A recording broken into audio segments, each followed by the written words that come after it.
반갑습니다. 민낯경제입니다. 요즘 이런 생각 안 드십니까?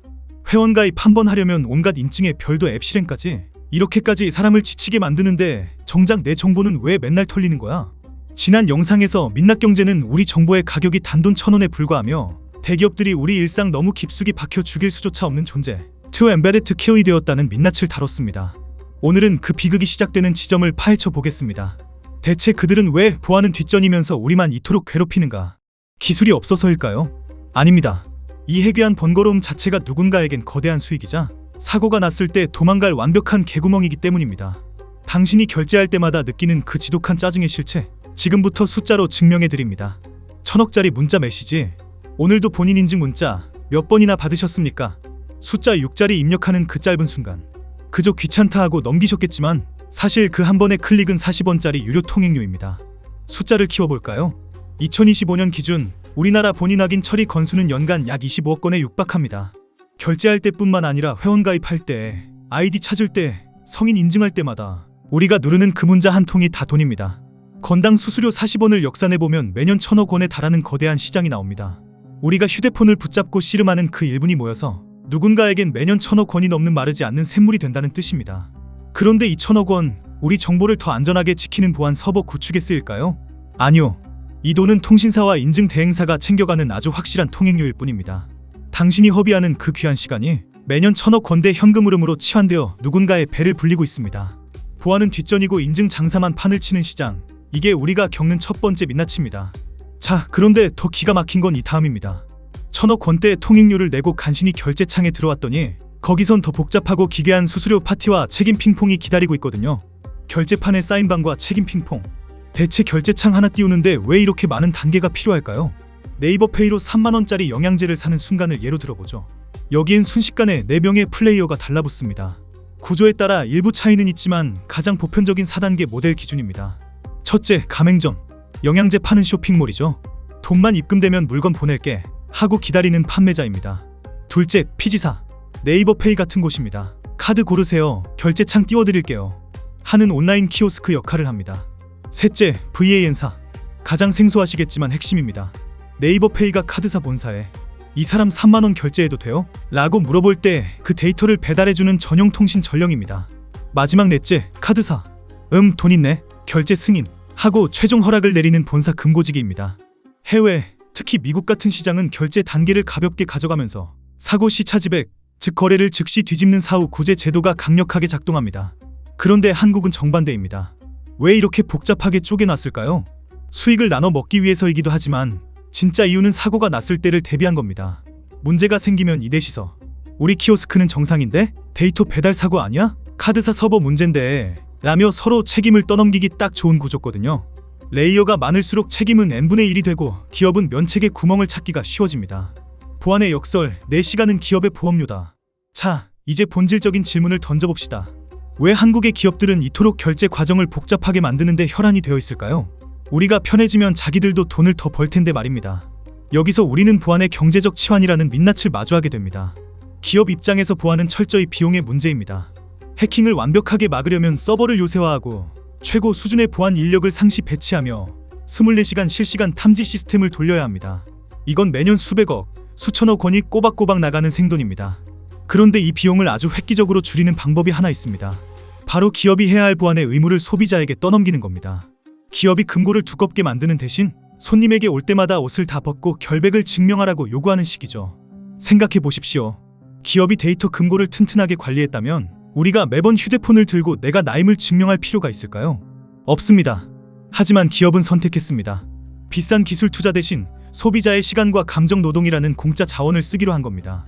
여러분이 결제창 앞에서 겪는 그 지독한 UX, 즉 사용자 경험의 파괴는 사실 기업이 내야 할 보안 보험료를 여러분이 몸으로 때우고 있는 겁니다. 당신이 1분 이상 인증번호와 씨름하며 느끼는 그 짜증은 기업의 재무제표상에서 절감된 보안 투자비라는 숫자로 치환됩니다. 기업이 정보를 안 들고 있으면 털려도 피해가 없습니다.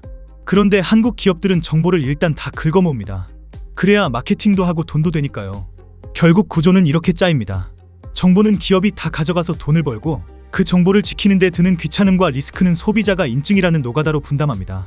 정작 금고 뒷문은 활짝 열려 있는데 입구에서 손님만 샅샅이 뒤지는 이 해괴한 보안. 이것이 우리가 매일 마주하는 보안의 역설이자 두 번째 민낯입니다. 기득권의 카르텔, 복잡해야 돈을 번다.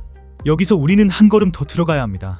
불편하면 고치면 되잖아? 기술이 없는 것도 아닌데 왜 안 바꿔? 라는 의문이 드실 겁니다. 답은 간단합니다. 이 복잡한 구조 자체가 누군가에겐 거대한 밥그릇이기 때문입니다. 결제 시스템이 해외의 아마존처럼 원클릭으로 단순해진다고 가정해봅시다. 그럼 누가 가장 먼저 굶어 죽을까요? 우선 단계마다 통행료를 챙기던 수많은 중간 레이어들이 사라집니다. 앞서 말한 인증 대행사들, 그리고 보안이라는 명목으로 각종 인증 솔루션을 팔아치우던 업체들, 그리고 복잡한 결제망 사이사이에 끼어있던 수많은 대행업체가 설 자리를 잃게 됩니다. 그들에게 기술적 진보와 간편화는 소비자의 축복이 아니라 자신들의 매출 절벽입니다. 한국은행 자료에 따르면 우리나라 전자지급 결제 대행 피지의 이용 건수는 하루 평균 무려 3천만 건에 육박합니다. 여기에 오프라인과 온라인을 잇는 VAN사의 거래 처리 건수까지 합치면 연간 수백억 건이라는 어마어마한 숫자가 나옵니다.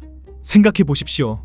결제 한 건당 단 몇 원, 혹은 소수점 단위의 수수료만 챙겨도 그 분모가 매일 수천만 건이라면 그건 국가급 현금 흐름이 됩니다. 이 거대한 돈의 줄기가 복잡함이라는 토양 위에서만 흐르고 있습니다. 결제 단계가 하나 늘어날 때마다, 인증 팝업이 하나 더 뜰 때마다 누군가의 수익 구조는 더욱 견고해집니다. 이것이 바로 복잡함의 생태계입니다. 이들은 보안을 강화한다는 명분을 내세워 끊임없이 새로운 인증 단계를 제안하고 별도 앱 호출이나 기기 인증 절차를 끼워 넣습니다. 하지만 그 속내를 들여다보면 결제 프로세스를 더 촘촘하고 복잡하게 유지함으로써 자신들의 존재 이유를 증명하고 수수료를 정당화하려는 구조적 이해관계 연합이 보입니다. 결국 한국 결제 시장의 번잡함은 기술력이 부족해서 생긴 시행착오가 아닙니다. 오히려 아주 정교하게 설계된 수익 극대화 모델에 가깝습니다. 효율적인 결제를 가로막는 이 거대한 카르텔은 소비자의 편의보다 자신들의 생존을 우선시하며 규제의 틈바구니 속에서 복잡함을 먹고 자라납니다. 우리가 결제창 앞에서 느끼는 무력감은 사실 이 견고한 기득권 시스템이 낸 소음일지도 모릅니다. 다층 보안의 민낯 방패인가? 책임의 덫인가? 이제 우리 눈앞에서 보안 프로그램 설치 바가 올라가는 구시대적인 풍경은 사라졌습니다. 대신 2025년의 결제는 더 교묘하고 촘촘한 다층 인증의 늪에 빠져 있습니다. 지문 인식이나 얼굴 인식은 기본이고 6자리 핀 번호의 별도 앱 호출까지 기업들은 입을 모아 말합니다. 이 모든 겹겹의 벽이 당신의 자산을 지키는 철통 보안이라고 말이죠. 하지만 여기서 우리는 가장 허망한 역설을 마주합니다. 결제 수단이 무엇이든 상관없습니다. 이 다중 인증 레이어의 진짜 목적은 해킹을 막는 방패가 아니라 사고가 났을 때 당신을 올가맬 책임에 덧치기 때문입니다. 기술적으로 냉정하게 따져봅시다. 2단계 인증, 다층 인증 자체는 분명 계정 탈취를 막는 데 효과가 있습니다. 문제는 이 기술이 서버 보안의 대체제가 될 수 없다는 점입니다. 여러분이 내 폰에 지문을 찍고 2중 3중으로 자물쇠를 채울 때 정작 해커들은 어디를 노릴까요? 여러분의 스마트폰일까요? 아닙니다. 그들은 여러분이 손댈 수도 없는 기업의 서버 심장부를 통째로 털어버립니다. 최근 터진 수천만 건의 정보 유출 사고들을 보십시오. 소비자가 지문을 안 찍어서 정보가 털렸습니까? 아닙니다. 내 대문은 쇠사슬로 감으라고 강요하면서 정작 기업 자기들 금고 뒷문은 뻥 뚫려 있었다는 게 본질입니다. 그런데 왜 그들은 여전히 우리에게 이 번거로운 인증을 강요할까요? 바로 서버 보안 인프라를 근본적으로 고치는 비용보다 소비자의 짜증을 담보로 절차적 면책을 쌓는 것이 훨씬 싸기 때문입니다. 금고 뒷문은 열어둔 채 손님에게만 겹겹에 자물쇠를 채우라고 강요하는 이 비겁한 설계. 이것이 2025년 대한민국 결제 시장이 감추고 있는 가장 추악한 민낯입니다. 법적 알리바이, 유출은 기업이, 책임은 로그가. 이제 우리는 이 모든 짜증 유발 프로세스가 완성되는 최종 목적지에 도착했습니다. 바로 면책의 법정입니다. 기업들이 그토록 번거로운 인증 절차를 강요했던 진짜 이유, 그 서늘한 칼날이 유출 피해자인 당신을 가해자로 뒤바꾸는 순간입니다. 최근 대규모 유출 사고가 터질 때마다 기업들이 내놓는 전매 특허 답변이 있습니다. 국가가 공인한 정보보호 인증, ISMS-P를 준수하고 있었다? 는 말입니다. 정부가 이 기업 보안 관리 잘하네 라고 찍어준 도장을 방패삼아 할 도리 다 했으니 우리 책임 없다고 발뺌해온 겁니다. 하지만 2025년 12월 현재 상황이 바뀌고 있습니다. 정부가 드디어 칼을 뽑았습니다. 대규모 유출 사고를 낸 기업은 그 ISMS-P 인증을 아예 취소해버리겠다는 방침을 공식화한 겁니다. 나라가 준 성적표를 면책용 무적 방패로 써먹던 시대에 종말을 고한 셈이죠. 그동안 그 인증이 얼마나 현장과는 동떨어진 서류상의 알리바이였는지 정부 스스로 인정한 꼴입니다. 그런데도 기업들은 여전히 여러분이 찍은 인증 로그 뒤로 숨으려 합니다. 유출은 기업 서버에서 터졌는데 책임은 유출된 정보를 들고 들어온 해커와 그걸 막지 못한 인증 시스템의 기록 탓으로 돌립니다. 결국 기업들이 우리에게 그토록 번거로운 다중 인증을 강요하는 진짜 목적은 보안이 아닙니다. 유출 사고가 터졌을 때 우리는 법이 정한 절차를 다 지켰다 는 완벽한 알리바이를 완성하기 위한 면책용 제조 라인을 돌리고 있는 겁니다. 당신의 짜증 섞인 본인 인증 하나하나가 사실은 기업이 작성하고 있는 사고 시 무죄 증명서에 서명을 해주는 행위였다면 믿어지십니까? 진짜 보안을 위한 세 가지 솔루션. 자, 그럼 우리는 이 기만적인 연극을 어떻게 끝내야 할까요? 단순히 보안을 강화하자는 공허한 구호는 이미 이전 영상에서 징벌적 손해배상을 다루며 그 한계를 지적했습니다. 이제는 그들이 짜놓은 구조적 함정 자체를 파괴해야 합니다. 첫째, 다층 보안 카르텔의 강제 해체입니다. 복잡한 인증 단계가 보안을 위한 게 아니라 면책을 위한 수단이 된다면 그 효력을 법으로 제한해야 합니다. 인증 절차를 다 지켰다는 것이 기업의 면책 사유가 될 수 없도록 못을 박아야 합니다. 복잡함이 더 이상 방패가 되지 않는 순간 그들은 돈 만드는 이 거추장스러운 카르텔을 스스로 해체할 겁니다. 둘째, 데이터 서버 집중의 강제 다이어트입니다. 가장 확실한 보안은 가질 권리가 아니라 가지지 않을 의무에서 나옵니다. 모든 민감 정보를 기업 서버에 낱낱이 쌓아두니까 해커들의 맛집이 되는 겁니다. 이제는 결제에 꼭 필요한 최소한의 정보 외에는 서버 저장을 금지해야 합니다. 개인 기기 안에서 인증을 끝내고 결과만 확인하는 방식으로 체질을 바꿔야 합니다.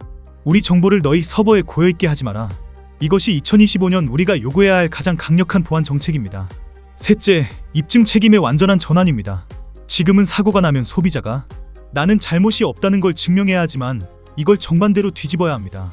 기업이 우리 시스템은 무결하며 유출된 데이터가 악용될 가능성이 0%다라는 것을 완벽히 증명하지 못하면 무조건 기업이 독박을 쓰게 해야 합니다. 그들이 자랑하는 그 인증 로그가 사용자의 과실을 잡는 덫이 아니라 오히려 기업의 관리 부실을 증명하는 자백서가 되게 압박해야 합니다. 당신의 짜증은 정당하다. 우리는 지금까지 우리가 결제창 앞에서 혹은 회원가입 창 앞에서 겪어야 했던 그 지독한 짜증의 실체를 파헤쳐봤습니다. 단순히 시스템이 구려서 혹은 기술이 부족해서 생긴 불편함이 아니었습니다.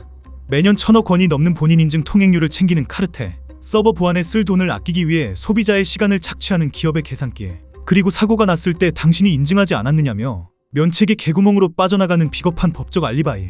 이 모든 것이 정교하게 맞물린 결과물이 바로 당신이 느끼는 그 짜증이었습니다. 결국 지금의 보안은 우리를 지키는 성벽이 아니라 기업을 지키는 방패이자 우리를 가두는 덫입니다. 기업은 우리의 모든 민낯을 데이터라는 이름으로 긁어가서 돈을 벌지만 그 데이터를 지키는 고통은 오롯이 우리의 몫으로 떠넘기고 있습니다. 이제 우리는 질문을 바꿔야 합니다. 왜 이렇게 복잡해?가 아니라 왜 당신들의 무능을 내 시간과 내 책임으로 때우려 하는가 라고 물어야 합니다. 이전 영상에서 다뤘던 징벌적 손해배상은 그 질문의 시작일 뿐입니다. 기업이 우리 데이터를 함부로 가지지 못하게 하고 사고의 책임을 소비자에게 떠넘기는 그 오만한 인증 로그를 무력화시켜야 합니다. 기업이 보안 사고를 냈을 때 절차를 지켰다는 변명 대신 회사가 망할 수도 있다는 공포를 느끼게 될 때 비로소 이 지긋지긋한 다층 보안의 늪은 사라질 것입니다. 오늘 여러분이 결제하며 느낀 그 짜증을 잊지 마십시오. 그건 단순한 기분 탓이 아니라 시스템이 당신을 기만하고 있다는 본능적인 경고음입니다. 그 경고음들이 모여 거대한 목소리가 될 때 비로소 대한민국 경제의 이 추악한 민낯도 바뀌기 시작할 겁니다. 민낯 경제는 앞으로도 거대 기업과 자본이 설계한 책임 전가의 메커니즘 뒤에 숨은 진실을 끝까지 추적하겠습니다. 오늘 내용이 도움되셨다면 구독과 좋아요로 이 목소리에 힘을 보태주십시오. 시청해 주셔서 감사합니다.